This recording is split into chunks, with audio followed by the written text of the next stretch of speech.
तो आज हम समझने वाले हैं इन्फॉर्मेशन थ्योरी को। इस वीडियो में एग्जांपल के साथ देखेंगे कि इन्फॉर्मेशन थ्योरी क्या है। दोस्तों, एंट्रोपी और मशीन लर्निंग में यूज़ होने वाले क्रॉस एंट्रोपी लॉस के बारे में हम नेक्स्ट वीडियो में जानेंगे।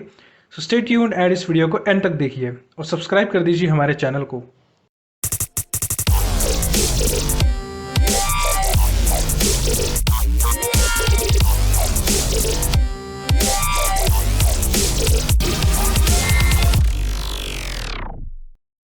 दोस्तों, इन्फॉर्मेशन थ्योरी मैथमेटिक्स की वो फील्ड है जिसमें डिजिटल इन्फॉर्मेशन को क्वांटिफाई किया गया है। बट ये तो फॉर्मल डेफिनेशन थी, आइए इसको आसान शब्दों में समझते हैं। दोस्तों, पुराने ज़माने में क्या होता था ना कि जो मैसेजेस होते थे उनको ट्रांसमिट करना बहुत ही मुश्किल होता था, बहुत ही कॉस्टली होता था। तो ज़रूरत थी कुछ ऐसे तरीके बनाने की जिससे ज़्यादा से ज़्यादा इन्फॉर्मेशन भेजी जा सके कम से कम शब्दों में या कम से कम बिट्स में। बिट जो है वो एक फंडामेंटल यूनिट है जो कि कंप्यूटर समझ सकता है। 0 या 1 ये एक बिट है। हम आज भी इन्फॉर्मेशन को 0 या 1 के फॉर्म में भेजते हैं। तो किस तरह से किसी मैसेज के लिए हमें कम से कम बिट्स भेजने पड़े या फिर किस तरह से किसी इन्फॉर्मेशन को क्वांटिफाई किया जा सके, यही इन्फॉर्मेशन थ्योरी का गोल है। दोस्तों, इन्फॉर्मेशन थ्योरी के पीछे का इंट्यूशन ये है कि जो अनलाइकली इवेंट्स होते हैं या जिनके होने का चांस कम है, उनसे बहुत ज़्यादा इन्फॉर्मेशन कन्वे होती है as compared to likely events. For example, अगर आप कहें कि आज सुबह सूरज उगा था तो इससे कोई खास इन्फॉर्मेशन कन्वे नहीं हो रही, क्योंकि ये एक बहुत ही लाइकली इवेंट है। सूरज तो रोज़ ही उगता है, इसमें कुछ नया नहीं है। लेकिन अगर आप कहें कि आज सोलर एक्लिप्स हुआ था तो ये काफ़ी इन्फॉर्मेटिव है, क्योंकि सोलर एक्लिप्स रोज़ नहीं होते हैं, इसकी प्रोबेबिलिटी कम है। दोस्तों, तो इन्फॉर्मेशन थ्योरी इन्फॉर्मेशन को इसी तरह से फॉर्मूलाज के फॉर्म में एक्सप्रेस करती है। चलिए अब एक एग्जाम्पल के साथ देखते हैं। मान लीजिए आपको अपने दोस्त को एक मैसेज भेजना है और वो सिर्फ 0 या 1 के फॉर्म में भेज सकते हैं आप, लेकिन आपका दोस्त सिर्फ अल्फ़ाबेट समझता है। तो ऐसा तरीका चाहिए जिससे इंग्लिश अल्फ़ाबेट्स को इनकोड करके 0 या 1 के फॉर्म में भेजा जाए और दूसरे एंड पर इसको डिकोड किया जाए अल्फ़ाबेट्स के फॉर्म में। तो यहाँ हमारा गोल है कि किस तरह से एक अल्फ़ाबेट को भेजने के लिए हमें मिनिमम बिट सेलेक्ट करने पड़े या फिर डिकोड करने के लिए कम से कम बाइनरी क्वेश्चंस पूछने पड़े हमें।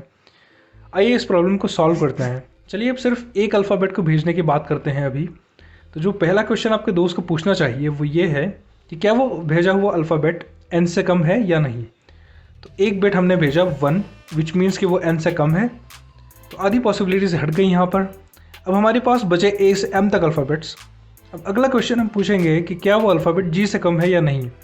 अगर हाँ तो हम 1 भेजेंगे, फिर से आधी पॉसिबिलिटीज हट गई यहाँ पर। अब हमारे पास बचे a से f तक अल्फ़ाबेट्स। अगला क्वेश्चन ये होगा कि क्या वो अल्फ़ाबेट d से कम है, फिर से आधी पॉसिबिलिटीज हट गई यहाँ पर। हमारे पास बचा a, b और c। अब हम पूछेंगे कि क्या वो अल्फ़ाबेट b से कम है। अगर हाँ तो हमने भेजा 1 और हमें फाइनली वो अल्फ़ाबेट मिल गया विच इज़ a। तो इस तरह से एक अल्फ़ाबेट भेजने के लिए हमने 4 क्वेश्चन पूछने पड़े। दोस्तों, बाय द वे यही बेस है बाइनरी सर्च का भी। तो ऐसा बोल सकते हैं कि 2 raise to the power number of questions equals the number of alphabets. तो अगर इसका लॉग हम ले लें विद बेस 2 तो हमें मिलेगा number of questions equals to log 26 to the base 2 which is 4.7। इस तरह से ऑन एन एवरेज हमें 4.7 क्वेश्चंस पूछने पड़ेंगे या फिर 4.7 बिट्स भेजने पड़ेंगे अगर एक अल्फ़ाबेट भेजना है तो। प्लीज़ नोट कि यही ऑप्टिमल नंबर ऑफ बिट्स है जो कि हमें भेजना पड़ेगा एक अल्फ़ाबेट को कन्वे करने के लिए। दोस्तों, चलिए इस 26 को डिनोमिनेटर में लेके जाते हैं। तो लॉग के आगे माइनस आ गया, इन द लॉग के अंदर बचा 1/26। उप्स, ये तो प्रोबेबिलिटी है किसी भी अल्फ़ाबेट को रैंडमली सैम्पल करने की। तो अगर इसको जनरलाइज करना हो उन केसेस के लिए जिनमें किसी भी इवेंट की प्रोबेबिलिटी p है, तो number of bits needed to send it will be minus of log p to the base 2। दोस्तों, इस चीज़ को हम उस इवेंट के सेल्फ इन्फॉर्मेशन भी कहते हैं। इस तरह से हम इन्फॉर्मेशन को क्वांटिफाई कर सकते हैं। अब बात करते हैं इन्फॉर्मेशन थ्योरी के एप्लीकेशंस के बारे में। तो लॉसलेस और lossy data compression, channel coding, compact disc का इन्वेंशन इसी की देन है। और तो और स्पेस मिशंस के सक्सेस और इंटरनेट का आविष्कार इसी की वजह से फिजिबल हो पाया है।